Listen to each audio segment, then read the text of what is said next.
Hola, ¿qué tal? Bienvenidos a su clase de Derecho Constitucional. Estábamos desarrollando el tema que lleva por nombre los estados, las entidades federativas y la Ciudad de México. Y el subtema que estaríamos analizando a continuación es el relativo a la naturaleza jurídica de los estados o entidades federativas y sus elementos,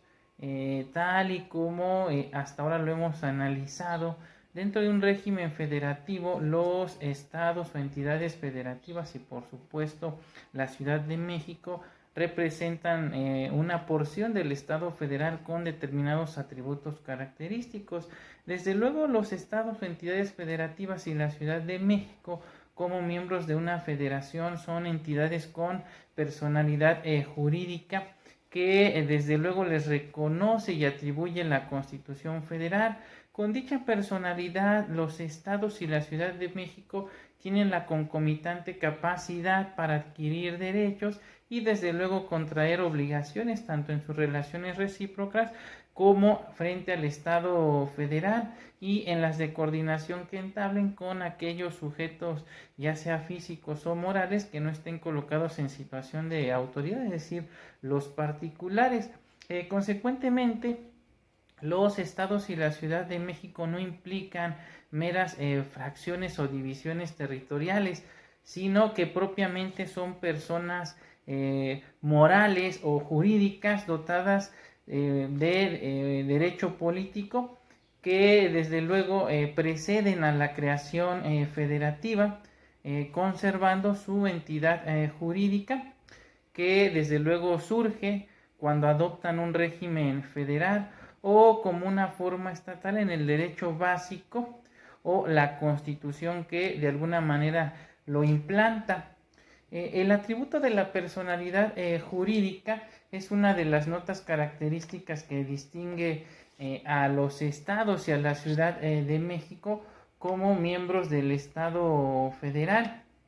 Ahora bien, los estados o entidades federativas, así como la Ciudad de México, como personas morales de derecho político que componen un estado federal, tienen todos los elementos estatales, aunque con ciertas particularidades, tales como son la población, el territorio, un orden jurídico y por supuesto un poder público. La población, desde luego, es el elemento humano, es decir, estamos hablando de la colectividad que se asienta en el territorio del Estado, del que es la entidad o la Ciudad de México es miembro y desde luego forma parte del pueblo o nación del Estado federal. Desde luego el régimen de nacionalidad o el estatus de extranjería que prevén tanto los artículos 30, 32, 33 y 37 de la Constitución Federal, así como su ley reglamentaria, es decir, la ley de nacionalidad y la ley de extranjería, no son imputables a las entidades federativas o a los estados, sino propiamente a la federación. En otras palabras, las personas que pertenezcan a las poblaciones de los estados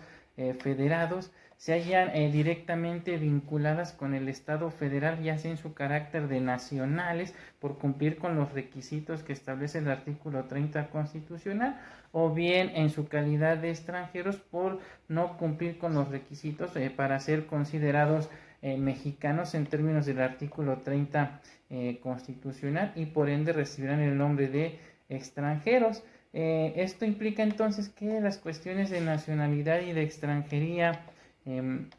no son atribuciones de las entidades federativas, así como de la Ciudad de México, sino más bien es una atribución propia y exclusiva de la Federación por conducto del Congreso de la Unión, pues así lo establece expresamente el artículo 73, fracción 16 de la Constitución Federal, y de cualquier manera sería absurdo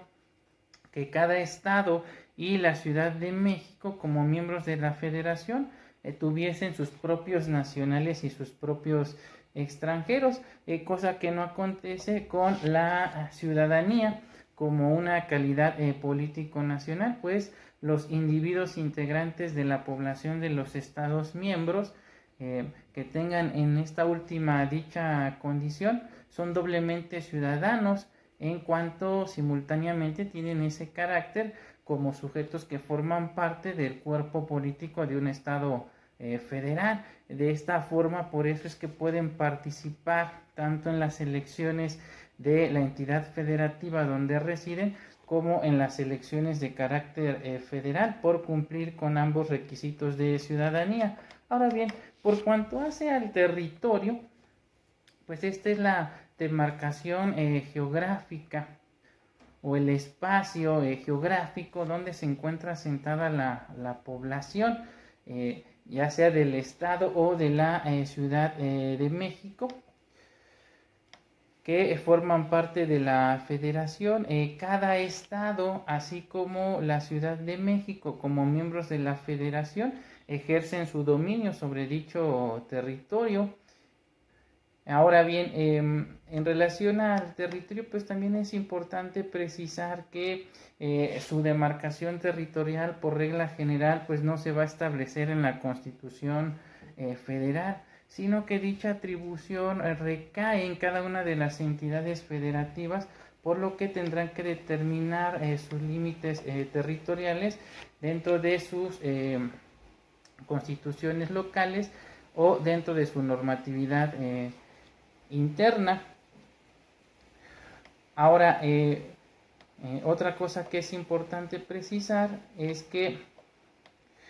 el Estado miembro no es solo una base física sobre la que se sustenta su población,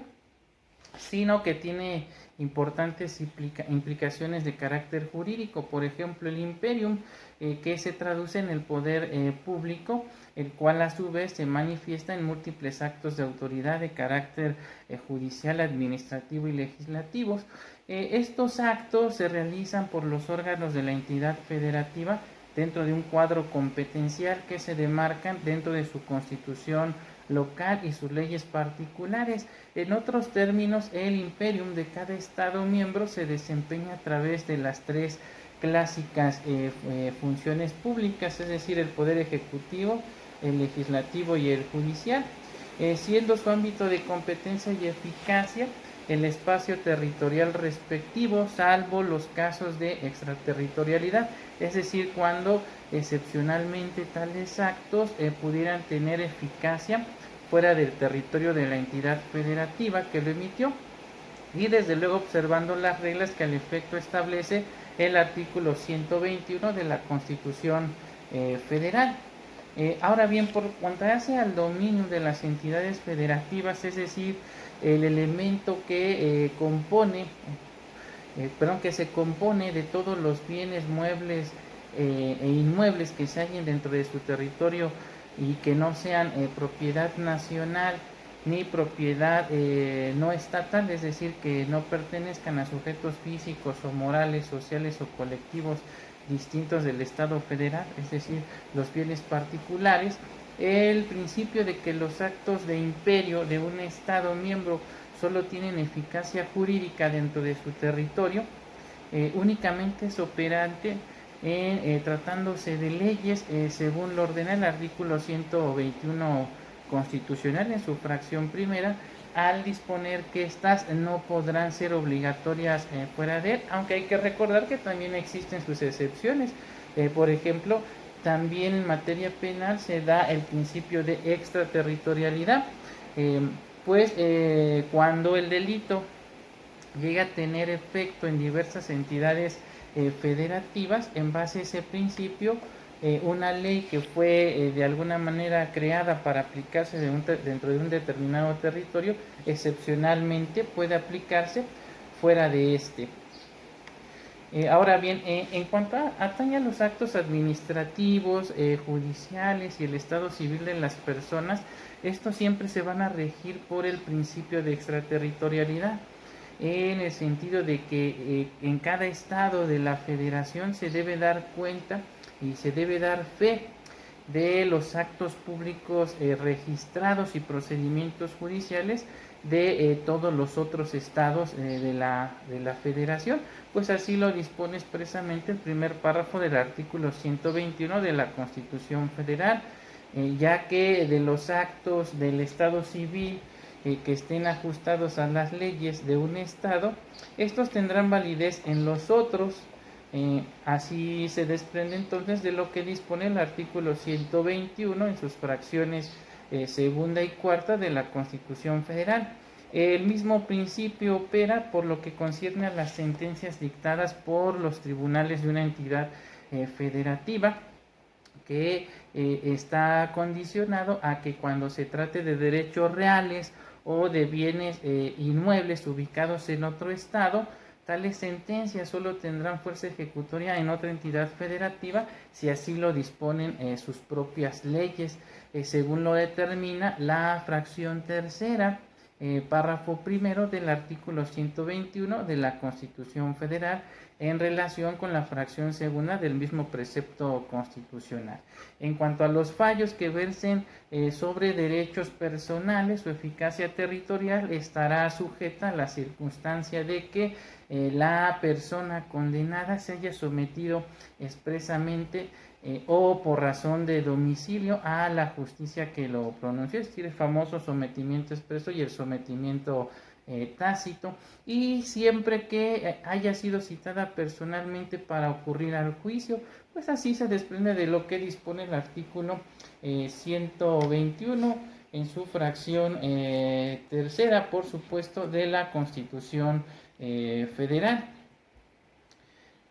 Prevención que reitera la garantía de audiencia consagrada por el artículo 14, párrafo segundo de nuestra Constitución Federal. Una importante disposición que reafirma el principio de extraterritorialidad en materia administrativa es la que se refiere a los títulos profesionales, en el sentido de que estos deben ser respetados en todas las entidades federativas, siempre que se hayan expedido por las autoridades de un estado y sujetándose desde luego a las reglas que establezcan las leyes aplicables al caso concreto, pues así lo dispone expresamente el propio artículo 121 constitucional en su fracción quinta. Ahora bien, por cuanto hace al orden jurídico de los estados o entidades federativas, la estructura normativa interna de los estados miembros del Estado federal es un orden jurídico la cual se integra primordialmente por tres tipos de normas de derecho general, impersonal y abstractas, como lo son desde luego las constituciones locales, las leyes del fuero común o local y los reglamentos locales. Es decir, al igual que el Estado federal, tales especies de normas se articulan en una graduación jerárquica y en cuya base y cúspide se encuentra simultáneamente las primeras, es decir, las constituciones particulares o de las entidades federativas, ordenamiento que desde luego debe guardar hegemonía con la Constitución Federal, y esta a su vez le da prevalencia, o más bien debe tener prevalencia sobre los reglamentos, ya sean los famosos reglamentos heterónomos o los reglamentos autónomos, de los que ya en su momento hemos hablado al abordar las facultades reglamentarias del Ejecutivo Federal. Ahora bien, este principio de la cuestión de la supremacía de las normas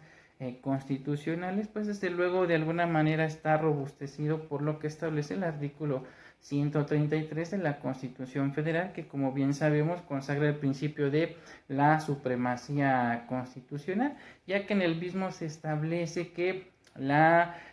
Constitución Federal, las leyes